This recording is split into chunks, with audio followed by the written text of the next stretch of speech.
Hi guys, Kaiser here, and welcome to a game that has everything in it.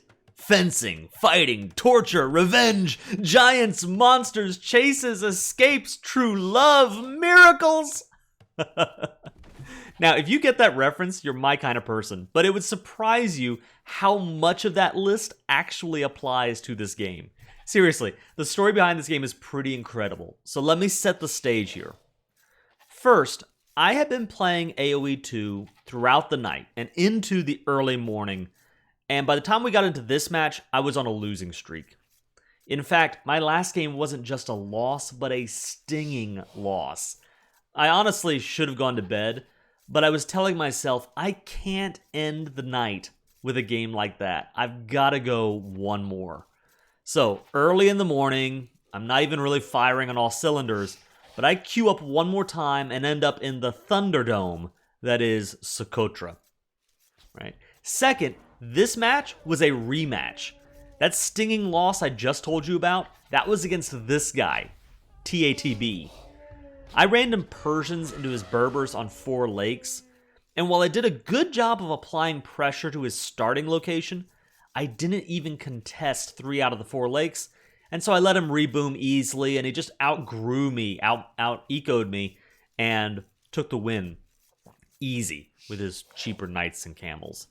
It was, at least in my experience, my feeling, an embarrassing loss.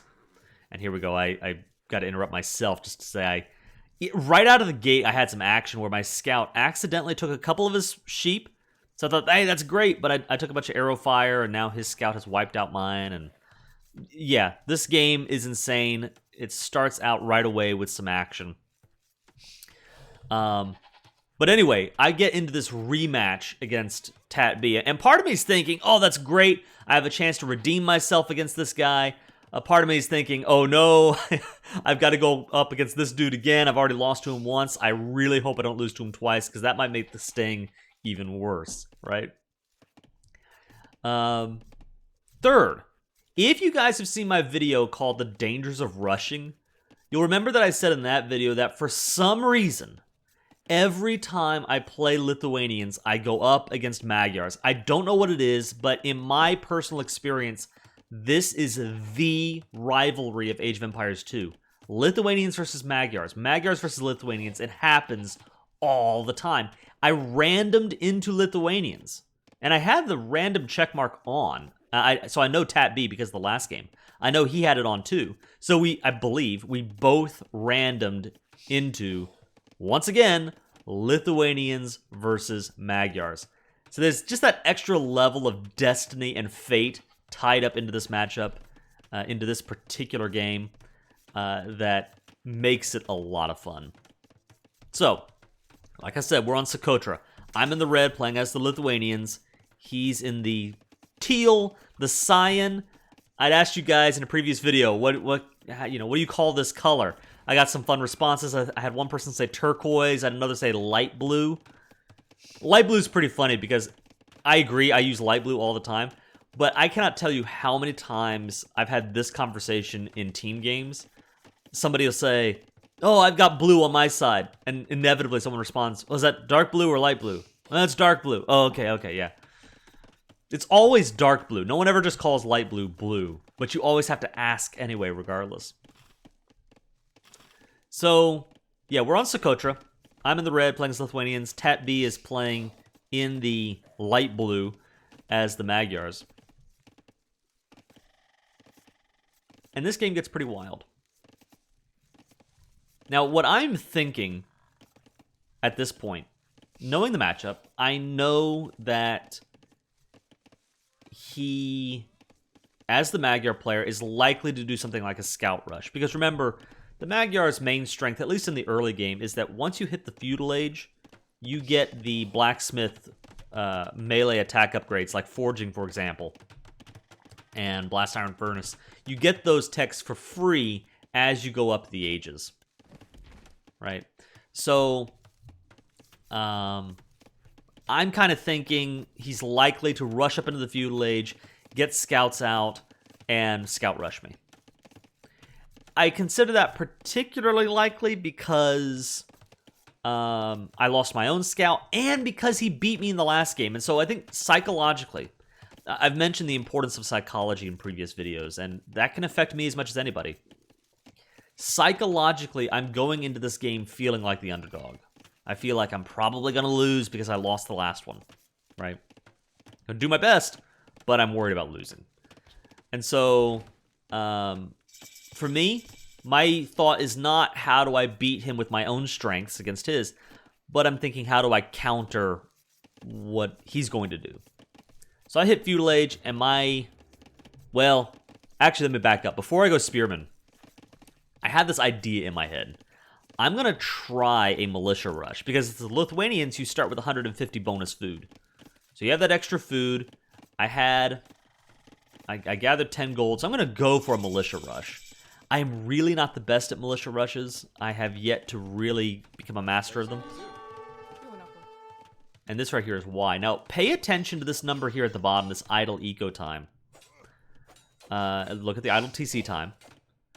And pay attention to how much, like, these villagers aren't doing anything, because that's really what a militia rush is supposed to do. It is hard, where he's got, what is this, 6 villagers and 1 scout all together. You're not really going to get kills on your villagers, on those villagers. That's not happening. But can you distract them to where, you know, these 3 vills aren't doing anything right now? So functionally, it's 23 versus 18 vills right now. And yeah, that's a pretty good situation to be in. So I'm trying to keep my economy going at home. Don't forget to build up your own economy while you're raiding the opponent. I did not get any kills. In fact, I lost 2 militia, and on top of my scout I already lost. So that part's not fun. And here's a fun one. So meanwhile, okay, I've got spearmen doing that. They're going to be attacking those guys. Right here, I've got the scout. He's going to attack this villager. I do recognize it in time, and my game plan is to get him toward my other massive villagers, and maybe through sheer size I can keep him alive. Sure enough, yes. Alright, scout goes down. So, I've taken out 2 of his scouts, and kind of taken the wind out of his sails for a scout rush, you know? He put a lot of food into those scouts. They go down without really achieving anything. That's pretty good. I'd say eco-wise, I'm in a good spot here. One of the things that I do with these spearmen, I move them forward. I'm being distracting and annoying. But I don't tell them directly to attack the stable. Because if you just grab the spearmen and you say, right-click the stable, right? Then they will just attack the stables, and even if, you know, an army comes out to attack them, they'll just continue to attack the stable.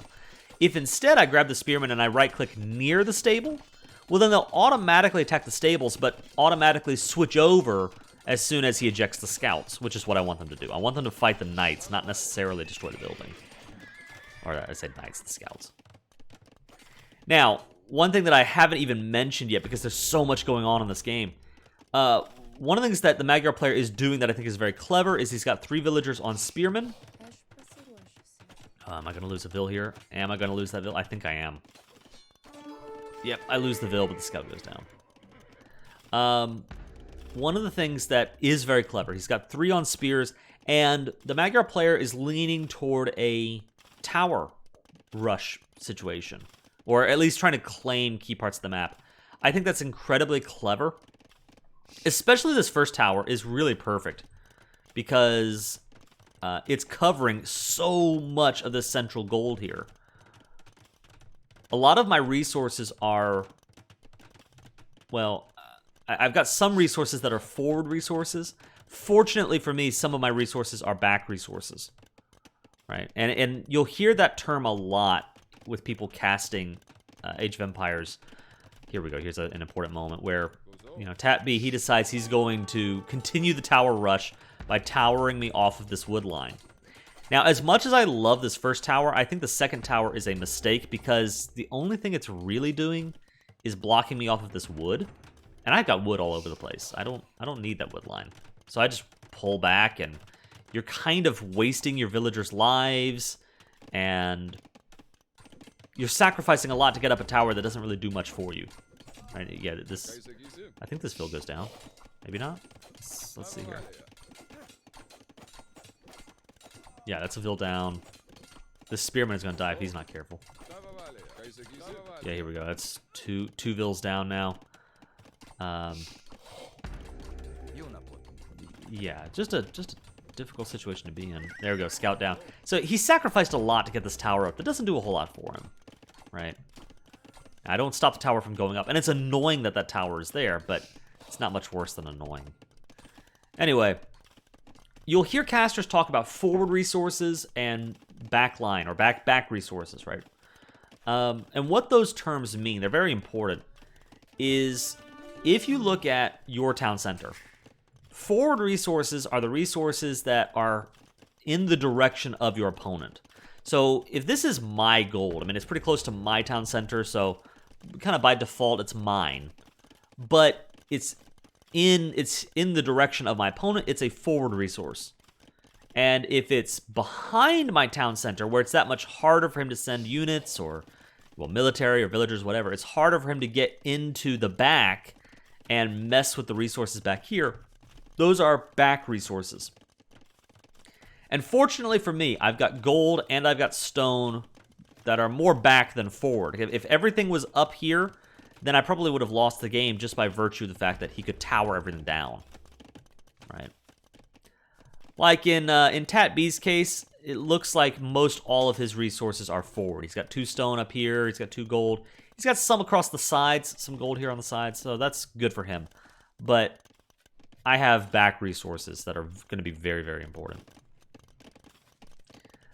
Okay, so we are queuing up. He's going up into the Castle Age. I've got these spearmen.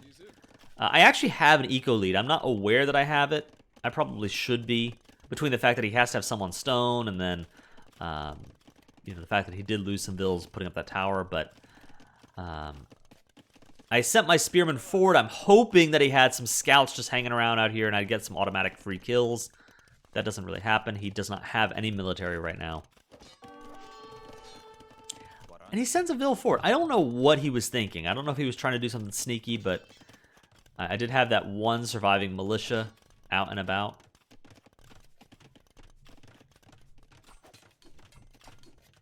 Oh, and so that earlier, while they're dealing with this, that earlier rush of scouts that kind of came up here and almost threatened much of my economy. I mean, I've got stone, gold, and wood all concentrated right in this little zone. That scared me. And so what I did is I took 5 guys and I started a wood line down here in the south, just so that I would have, or I said the south, more like the east, just so that I would have some uninterrupted wood in the event that fighting breaks out here. All right, so he's up to the Castle Age, and unsurprisingly, the Magyar player is leaning into his strengths. He's going with knights. Those knights have automatically the melee attack upgrade. So he's got Castle Age attack already. No armor, which is going to be helpful. But it's still kind of a scary situation to be in.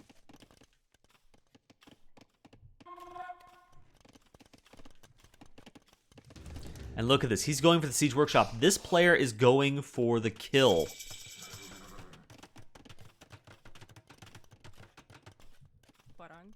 And right away, I'm having to do this song and dance where I'm fighting with Feudal Age spears, which can get melted by cav. But also, enough spears they're still anti-cav. And if you have enough spearmen up, they'll even deal with knights. Right? Now, here is a life lesson for you guys, okay? If you are in a situation where you are losing a game, or you are thinking you are losing a game, and you need to make some big play to turn everything around, I am learning, in my experience, that if you're up against a knight player, the secret ingredient, the secret sauce, is monks. Being able to use a monk to convert an enemy unit, an enemy knight, means that he loses those resources and you gain those resources. That is a big swing. And then if you're up against an opponent that is going archers, which is not this game, but up against an opponent that's going archers, go mangonels. I had a game recently where I was losing the game, and I built, and he went archers. I built Mangonel. I went 1 or 2 or 3 Mangonel, and I got some lucky shots off and obliterated his archer army, and he surrendered right away. I won the game in a moment. But staying on this game, monks are going to be the key to switching this game around. Now notice I've got 2 monks on the field already. I'm picking up Sanctity so they have more HP. So they're going to live longer, and they have a little bit more time to get the conversions off before they die. And then I'm getting Redemption because I know that he's going to go siege units. And if I can just convert the siege units out from under him, even better.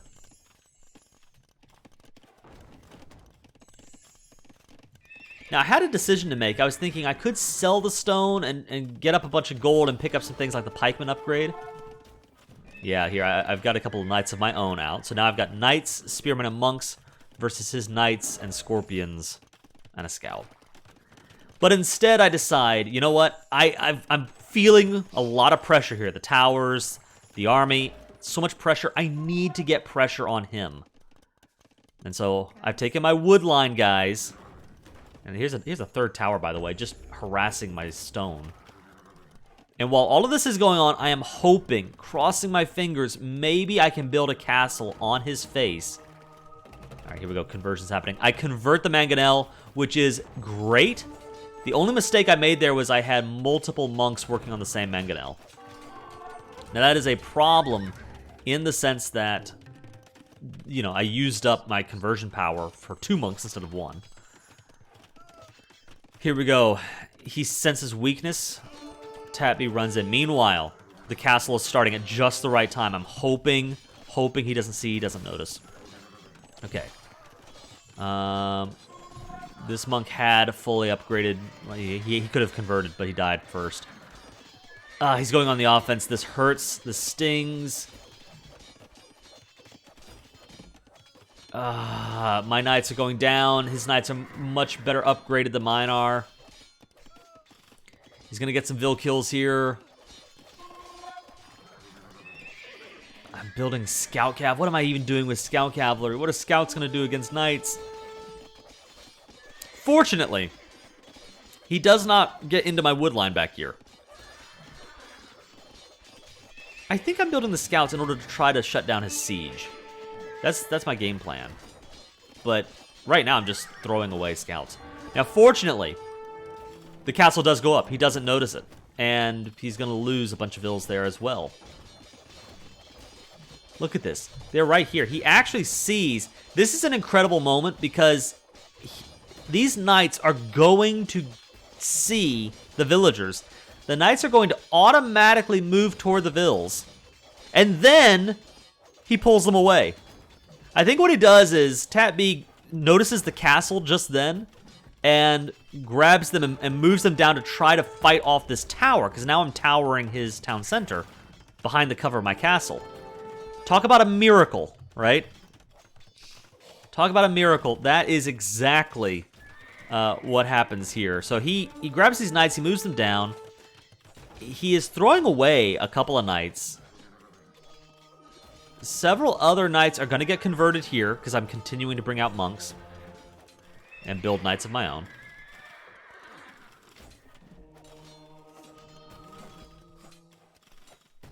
And here we go. There's another conversion.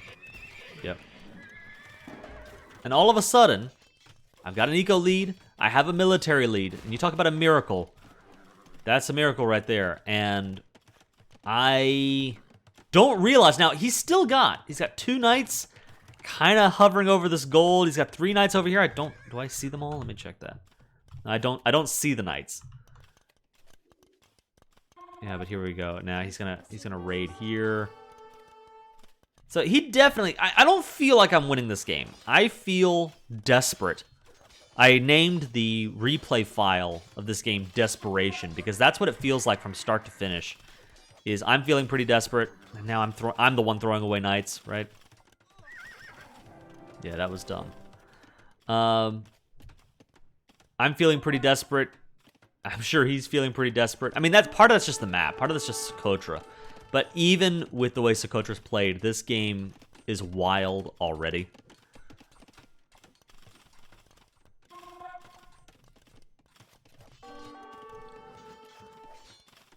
Okay, yeah, here we go. So now he's moving his knights in. I got a conversion off. He's sending in more knights. And again, I mean, he's got the pressure, but I am continuing to keep the conversions up. Now, you'll see I've got these army numbers. What's going on? Where do I have actually so much military? Yeah, here we go. Here's the spearmen. The spearmen are coming in. They're going to clean up a lot of these knights now. So, I think... Here's the wonderful thing about monks, and men can also do the same thing. I mentioned the strengths of both units. They are amazing if they actually get the conversions off. But even without the conversions, simply hearing that sound, you're Tat B, you're feeling like, oh, I've got the advantage, I'm moving in with all these knights, I've got the pressure going, I'm in a place of strength, and then you hear, wah, wah. That sound alone puts panic in you, the fear of God, if you'll pardon the pun. It puts panic in you about like what's about to go down. I'm losing units somewhere. What do I need to do? What do I need to do? And that panic alone is very helpful. It's a similar situation again with Mangonel. If you're playing archers, you feel like you're winning, and then you see Mangonel, one good shot, and I lose most of my army. And that fear, as much as anything, can work in your favor.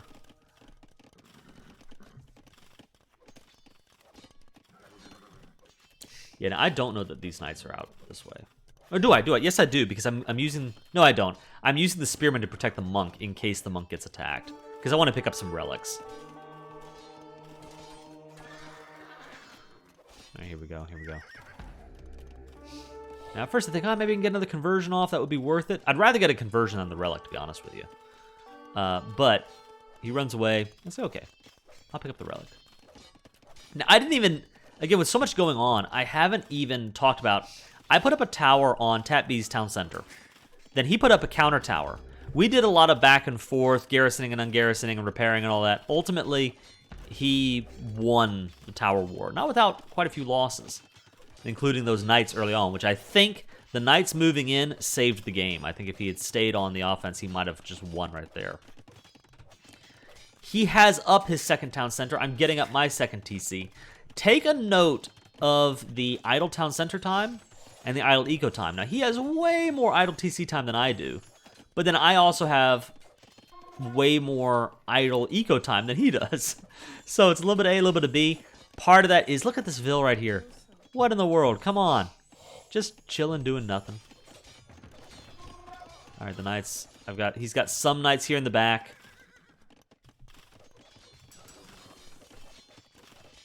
This is a big moment. Not a flashy one, but he just lost his blacksmith. So unless he builds another blacksmith, he is not upgrading his knights or his anything any further. All right, one knight goes down to the spearman. Another one is threatened with a conversion. Yeah, look at all these idle vills. This is chaos. I'm having a hard time, managing all of these spinning plates. Part of it's just Socotra. Part of it is the fact that, again, I am up early in the morning, and so is my opponent. He's in the same time zone, so both of us are playing games late at night, not playing to our maximum efficiency. Here we go. Now, I finally upgraded to pikeman, and I'm going on the offense, partly just to see what's going on. I want to see what's in his base, right? And partly, yeah, here we go. And I got pikeman up, and I got up a couple of cav. I got lattice. Now, these lattice ignore armor. And even though I've only got the forging tech, they actually have +3 on the attack because I have 2 relics currently in my monastery. So that Lithuanian bonus coming in handy. I got a couple of kills there, I want to say. Yeah, I wouldn't say that this was the most successful raid of all time, but it is me putting the pressure on him. I'm realizing that he doesn't have that much in the tank in reserve, right?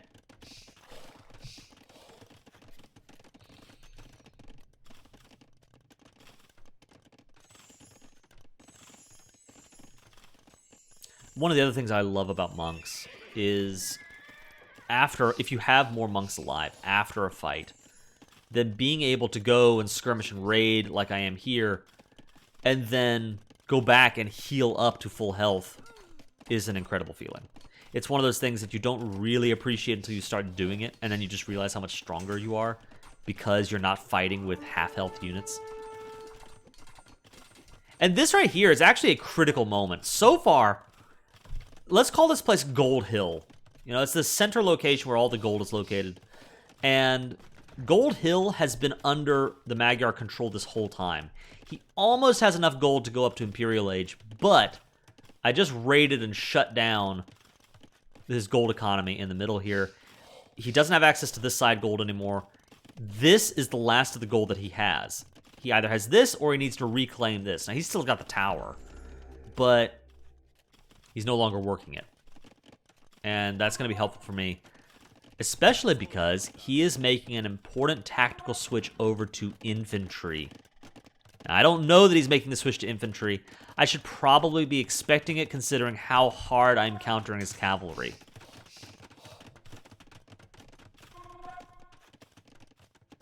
On my end, I'm going even more into pikemen. And I'm building a second castle on his town center. Hiram, my casting buddy, would be so disappointed in me because I am making one big mistake. All I need to do is put down a single palisade wall or a tower here. I'm sorry, a tower. Like a palisade wall or a house here to block this entrance. And he would have to either go all the way around to attack my vills, because I've only got 3 vills building the castle, right? Or I would need to... or he needed to delete some of his own buildings in order to get the army in to attack. But instead, he's able to move in. He's able to attack my vills. I don't really defend them effectively. I've got spearmen and monks up against these long swordsmen. The monks, I'm desperate to get conversions off. I start converting infantry. I'm trying to convert cav. Just do whatever I can with what I've got. Fortunately, they're fighting under the castle, so I get a lot of free kills there. And this is a fight that ultimately I actually win. But I do lose all of my villagers, so the castle right now is, you know, in the wind. The most important thing about that battle, it's good that I'm really happy that I did not, lose that fight, that I didn't get smashed. But more than anything, what that battle tells me is he's going into infantry, and I need to start making a game plan, coming up with something for infantry, all right? Now, if I were more alert, I probably would have been reacting even sooner to infantry. And here, he's kind of hitting me with his own version of the castle drop.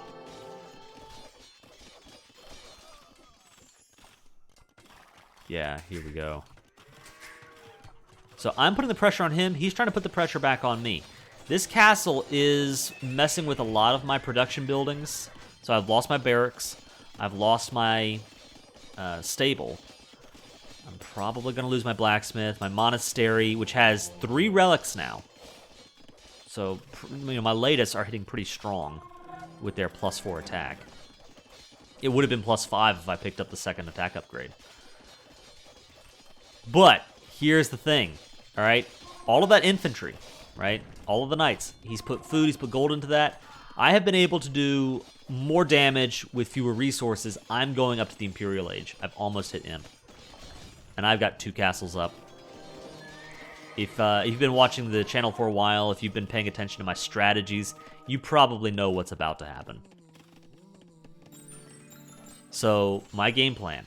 Hit Imperial Age, and the very first thing I do, any second now, and there it is, right there, trebuchets. My goal is to use the cover of my castles to absolutely wreck his base. Yeah, meanwhile, I've relocated these Woodvilles, got them over here, working on the second town center. So I've got 2 TCs, he's got 2 TCs. And I've got Trebs coming out.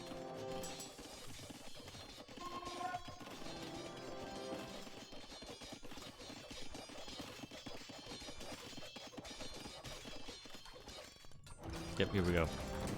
Now, this town center was already going down, but, you know, I think sometimes he might think, oh, it's going to go down to the castle fire in X amount of time. I've still got time to build out of it or produce, I could be going up to the Imperial Age out of that town center.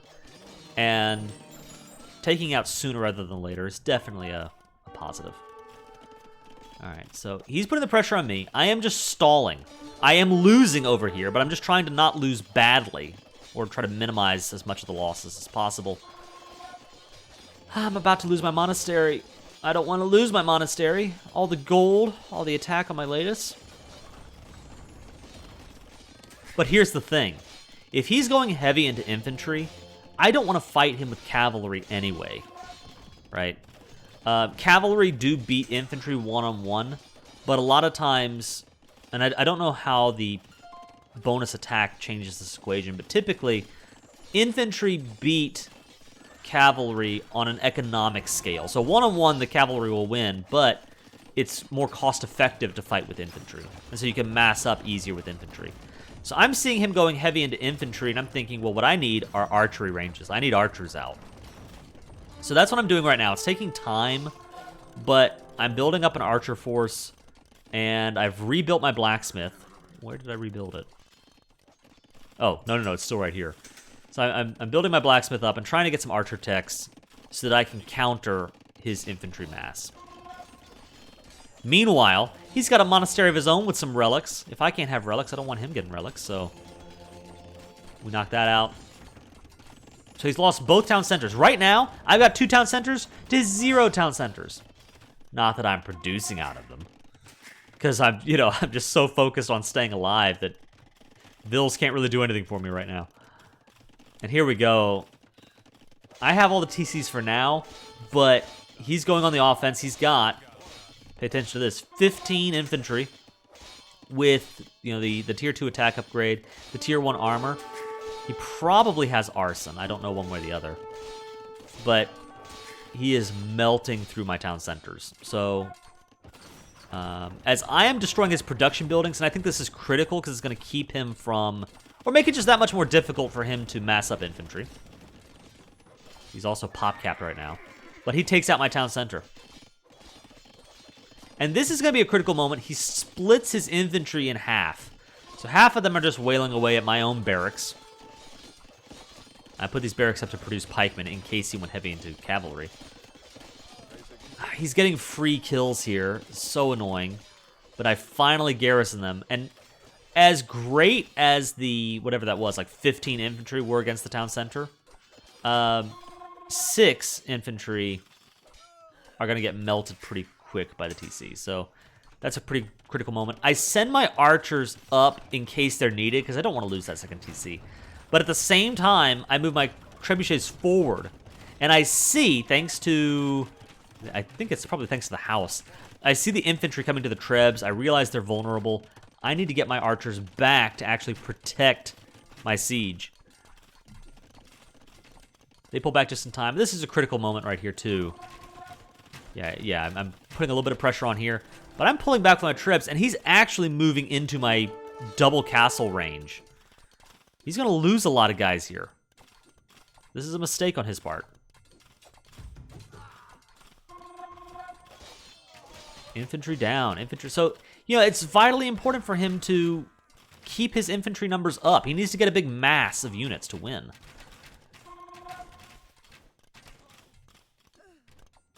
At this point in time, I do not have ballistics.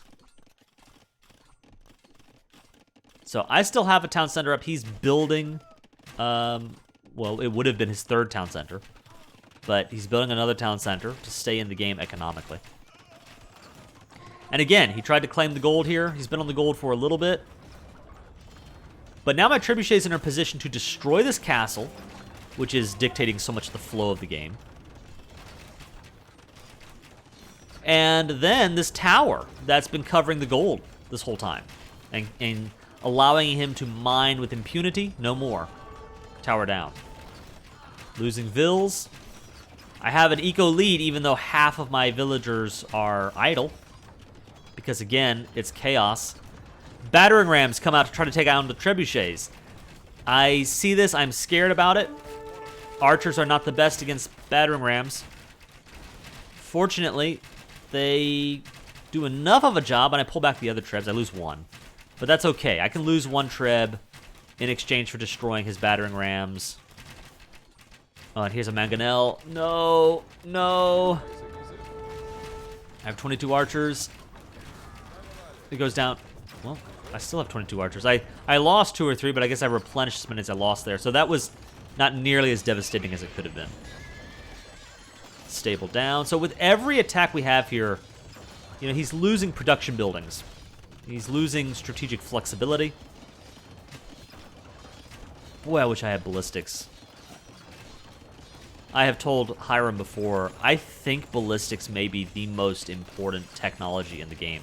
At least for crossbow, you know, if you're going to go archers. Because, you know, without it, there's a limit to how effective they can be. They really can't hit moving targets, and it's really annoying.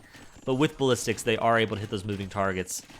They are significantly more effective. Okay, so here, at this point, right, I've got the crossbows up. He's got monks. He's been collecting relics. We can't let him have those relics. I don't want him to have that gold. So, you know, let's deal with that monastery. And here's a big moment. He has, while I've been on the offense, he's been putting up archery ranges, getting skirmishers out. So now he's countering my counter to his infantry. He's got long swordsmen and skirms, or elite skirms for that matter, against my crossbows. Now, what I am concerned about is keeping my mass of crossbows alive. I do not want to lose a war of attrition against him. And I know these are trash units, so what I don't know that I recognize is he does not have any blacksmith upgrades. He never rebuilt his blacksmith that we took out way back when. So he's fighting without any archery range upgrades.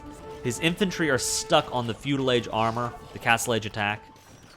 That's a good situation for me to be in. And it goes to show how important it can be to take out blacksmiths and marketplaces and the like if your opponent is so distracted that he can't rebuild. Now, I'm playing cautiously because there have been plenty of games where I've had, what is this, like 20 archers to however many skirmishers, but he keeps replenishing the skirmishers, and I just lose an archer here, an archer there, and before you know it, you don't have any more archers.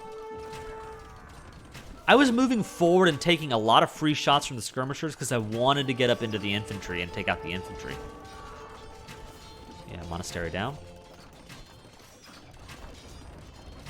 But here, now I've got up a couple of lattice. And I'm looking to the lattice, the cavalry, to be my anti-skirmisher units. And then I'll keep my crossbowmen alive as the anti-infantry units. And then I've got a couple of spearmen that are just there. I think they're survivors from previous battles. And in case he goes cavalry, you know, I've got the spearmen just to scare him off of that option, right? The pikemen.